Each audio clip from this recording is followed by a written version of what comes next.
Chapter 7 The Moonman. Jack's heart nearly stopped. He could hear Annie talking. "Hi," she said. "We come in peace." There was silence. Then Jack heard Annie say, "Thank you. I have to help my brother up now." A moment later, Annie rolled Jack onto his back. She wrapped his hand and pulled him up. "Thanks," said Jack, once he was standing. The moonman was a few feet away. His face was hidden by a metal visor. He looked like a spaceman, a huge spaceman, with a giant tank on his back. It was as big as a refrigerator. "That's a jetpack," said Jack. "I've seen pictures of future astronauts flying with those things. It's like a mini spaceship, right?" The moonman didn't answer. "I don't think he can hear us," said Annie. "He's not hooked up to our radio." "All right," said Jack. "I'll write him a message." "Good idea," said Annie. Jack pulled out his notebook and pencil. He wrote, "Dear Jack and Annie, we come in peace of America. Who are you?" Jack handed the notebook and his pencil to the moonman. They looked tiny in his big hands. The moonman looked down at the message. He looked at the tiny pencil. Then he turned the notebook over. Jack and Annie watched as the moonman put the pencil to the paper. He was writing something very carefully. Finally, he gave the notebook back to Jack. Jack and Annie stared at the marks. "Stars," said Annie. "He drew stars. Maybe it's a space map," said Jack. "Space map," said Annie. "Hey Jack, map starts with M." "Oh wow," said Jack. "This must be the 4M thing. Let's ask him what his map means," said Annie. She turned around. "We'll never know how," she said. "Why?" Jack looked up from the map. "That's why," Annie pointed. The moonman was flying over the mountains. "Thanks," Annie cried. Chapter 8 One star to another. "Who was that guy?" said Jack. "What does his map mean?" "I don't know," said Annie, "but let's see if it works." Jack took a deep breath. "Yeah, we'd better hurry back. I think I'm running out of air. It feels harder to breathe." "For me too," said Annie. "Go slow. Don't breathe too much," said Jack. He and Annie took long, floating steps toward the moon base. Jack held his breath as if he were underwater. By the time they got to the white dome, he was ready to burst. Annie pushed a button beside the huge door. It slid open. They hurried into the airlock. The door closed behind them, and the door to the hallway opened. Jack opened the visor of his helmet.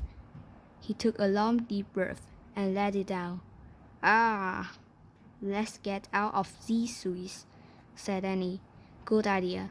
Jack was dying to free his arms and legs.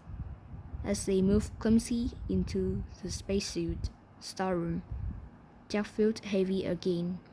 He and Annie unlocked each other's helmets, gloves, and boots, and pulled everything off. Then they stepped out of their bulky suits. "Well," Jack said. He took off his glasses and rubbed his eyes. It was great to be free, even if he no longer felt as light as a feather. "Hurry, Peanut's waiting," said Annie.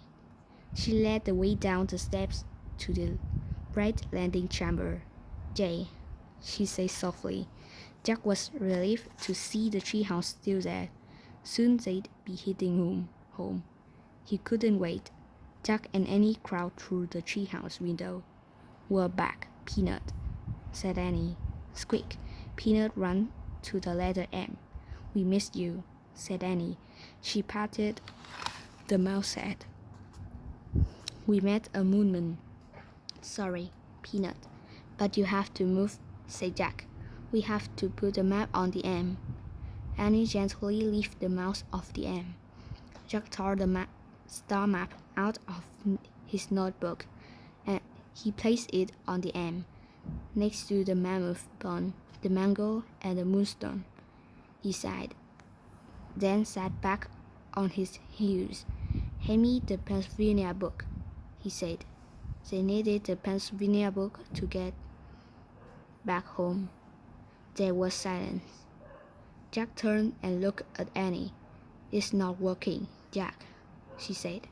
The book's not here. What? Was the map the wrong thing? They looked around the treehouse. It's definitely not here, said Annie. Oh no, Jack's heart sank. He picked up the star map and stared at it.